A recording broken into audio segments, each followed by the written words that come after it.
Hey y'all, welcome back to my channel. In today's video, I am bringing you 2 easy and delicious chicken crockpot meals.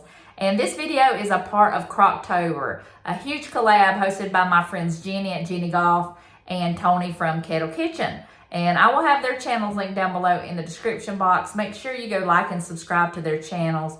They are awesome, so I know you're going to love their channels. I'll also have the playlist linked down below so you can watch all the other videos, and they are doing a giveaway, so I will have that information down below too, and also the recipes that I'm using today. So make sure you go check out Jeni and Tony's channel and watch all the videos. So I will turn you around and let's get started.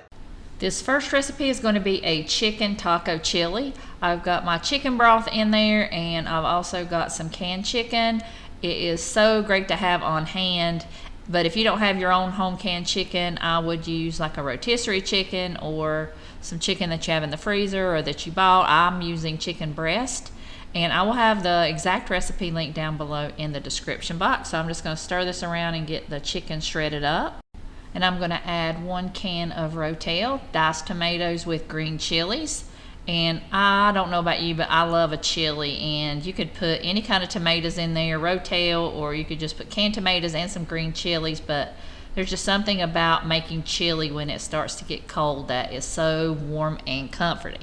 The recipe called for frozen corn, but I am going to add some of my home canned Mexican corn that I made. It is so good, and it has all those delicious spices in it and peppers and onions, so I'm going to add that into the chili and it'll give it a really good flavor. And I love corn, so I'm just going to add in another can of corn. I've drained it and I'm going to stir that in. I love corn. I would add some beans in here, but my daughter's going to be eating this with us and she doesn't like beans, so if you want to add beans to it you can, and it is in the recipe, so I'll have that link below like I said. I'm also going to add in some cumin, not as much as the recipe calls for because I had some of that in my Mexican corn. And I'm also adding in some chili powder, but you could also just add in a packet of taco seasoning too. And I'm also going to add in a little paprika. Right, and I've got a block of cream cheese that I softened a little bit, and then I'm going to mix that into the chili. And of course I'm adding in some garlic powder and some onion powder, and make sure you test for seasoning. You might need more salt or less. It just depends on your seasonings that you're putting in, and if you're using taco seasoning it might be salty enough. And then I'll just stir that around and heat it for about 6 hours on high or 4 on low. Alright y'all, it is done. It is delicious. I did take some of it out for my daughter so she could take that to work or eat it now without the beans. And now I'm going to add in a can of chili beans.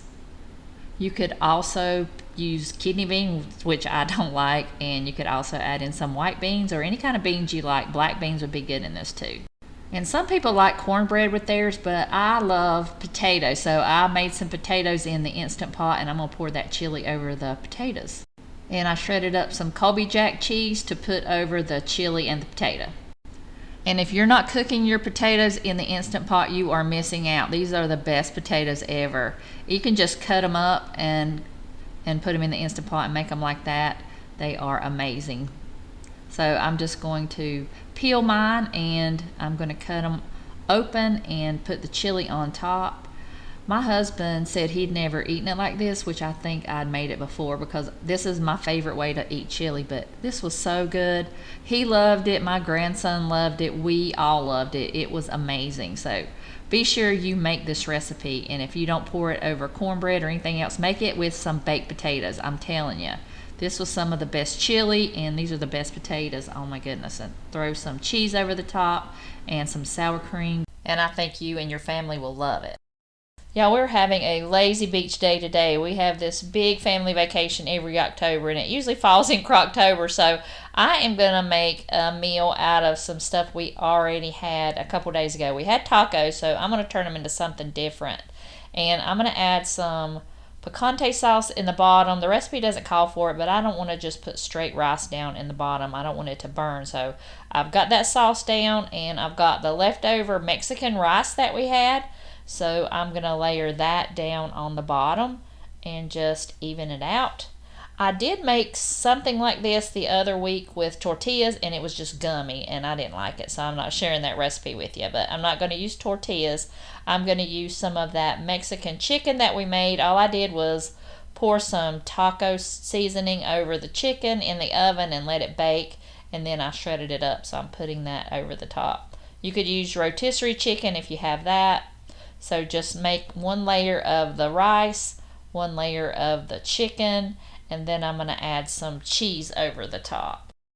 I'm just using a bag of that Fiesta blend that we already had, and I'm going to add another layer of the picante sauce, and then add another layer of the chicken and another layer of the cheese. And if you had corn, some of that Mexican corn that I had the other week, you could layer that too. But since we're at the beach, I don't have a whole lot of my stuff that I have in my pantry, so I'm just using what we have. And then I'm going to layer another layer of cheese over the top. All right, now I'm just going to put the lid on there and cook it on high for a few hours or low for a few hours. All right, it's ready. I did put some cheese over the top, so I am going to serve it. This only took a couple of hours, and it smells so good. So I cannot wait to dig in. Make sure I get some of that rice in there. All right, y'all, this is gonna be so good. I've got lettuce, I've got some cheese on there, I've got salsa, sour cream, and some guacamole. And I wanna thank Tony and Jenny for hosting Crocktober. I hope you enjoyed these recipes. I will have them linked down in the description box. I'll also have their channels linked down below and the playlist. So I'm gonna go out there on the patio and enjoy this gorgeous ocean and eat my dinner. I hope y'all have a wonderful day, and I'll see y'all in the next video.